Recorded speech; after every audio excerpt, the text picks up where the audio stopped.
कि आज शहीद आजम भगत सिंह, सुखदेव और राजगुरु का शहादत दिवस है, तो हम लोग इस दिन को बलिदान दिवस के रूप में मनाते हैं और उनके सपनों को सच करने का संकल्प लेते हैं। और आज के ही दिन हैदराबाद आने का एक अपना महत्व है। महत्व ये है कि हैदराबाद सेंट्रल यूनिवर्सिटी में साथी रोहित ने अपना बलिदान दिया है इस देश के अंदर बाबा साहब भीमराव अंबेडकर के सपनों को सच करने के लिए। ये हम छात्रों, नौजवानों और इस देश के नागरिकों के ऊपर बहुत बड़ा सवाल है कि साथी रोहित ने कहा कि दलितों का पैदा होना एक हादसा है। यह एक बहुत बड़ा तमाचा है इस देश की व्यवस्था के ऊपर। अगर हम इस देश को बेहतर करना चाहते हैं तो हमें यह तय करना पड़ेगा कि रोहित को जिन हालात में मौत को चुनना पड़ा वो हालात कैंपसेस के अंदर ना बने। इसीलिए साथी रोहित ने जो सपना देखा है सामाजिक न्याय को समाज के अंदर लागू कराने का, यूनिवर्सिटी में लागू कराने का, वो सवाल एक प्रोमिनेंट सवाल है। सरकार ने बहुत साजिशन, बहुत ही चालाकी से रोहित के इश्यू को दबाने के लिए जेएनयू का इश्यू बनाया है। लेकिन ये हम तमाम लोग इस बात को समझते हैं कि हम अलग अलग होते हुए भी एक हैं इस देश को बचाने के सवाल पर, इस देश के अंदर न्याय को सुनिश्चित करने के सवाल पे।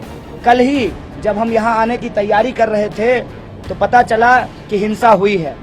किसी भी प्रकार की हिंसा का हम कड़े शब्दों में निंदा करते हैं और खास तौर से स्टूडेंट्स के ऊपर जो लाठीचार्ज किया गया है, जो पुलिस का रवैया है और जिस तरीके से विद्यार्थियों के बेसिक सवाल को आज डाइवर्ट किया जा रहा है। आज उनके सामने ये कहा जा रहा है कि विद्यार्थी लोग हिंसा करते हैं। हम कहना चाहते हैं कि विद्यार्थी पढ़ना चाहते हैं, उनका काम पढ़ाई करना है।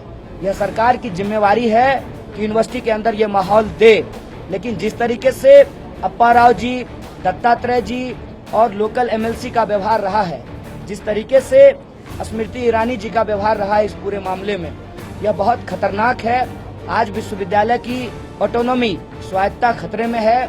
अगर हम इस देश के अंदर लोकतंत्र को बचाना चाहते हैं तो हमें राजनीति से ऊपर उठकर विद्यार्थियों के सवाल को सीरियसली एड्रेस करना पड़ेगा। और साथ ही रोहित ने जो रोशनी हम लोगों को दिखाई है उसको देखते हुए हमें ये तय करना पड़ेगा कि हमारा यूनिवर्सिटी में द्रोणाचार्य का सिस्टम खत्म हो, किसी एकलव्य को अपना अंगूठा ना देना पड़े, अपनी गर्दन ना देना पड़े। इसीलिए रोहित एक्ट को लागू कराया जाए। हम अभी हैदराबाद सेंट्रल यूनिवर्सिटी जाएंगे और वहाँ पर रोहित की माँ, जो मेरी माँ जैसी हैं, वो आ रही हैं।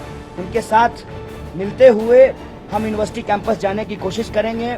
वाइस चांसलर का जो रोल रहा है रोहित वेमुला के केस में, जिस तरीके से उन्होंने व्यवहार किया है वह बर्दाश्ते काबिल नहीं है, उसको बर्दाश्त नहीं किया जाएगा। वहाँ के स्टूडेंट अगर चाहते हैं कि कन्हैया एक छात्र प्रतिनिधि के तौर पर, एक छात्र के तौर पर यहाँ आए, तो मैं निश्चित तौर पे जाऊँगा और वहाँ पे उन्होंने जो पब्लिक मीटिंग रखा है उस पब्लिक मीटिंग को एड्रेस करूँगा।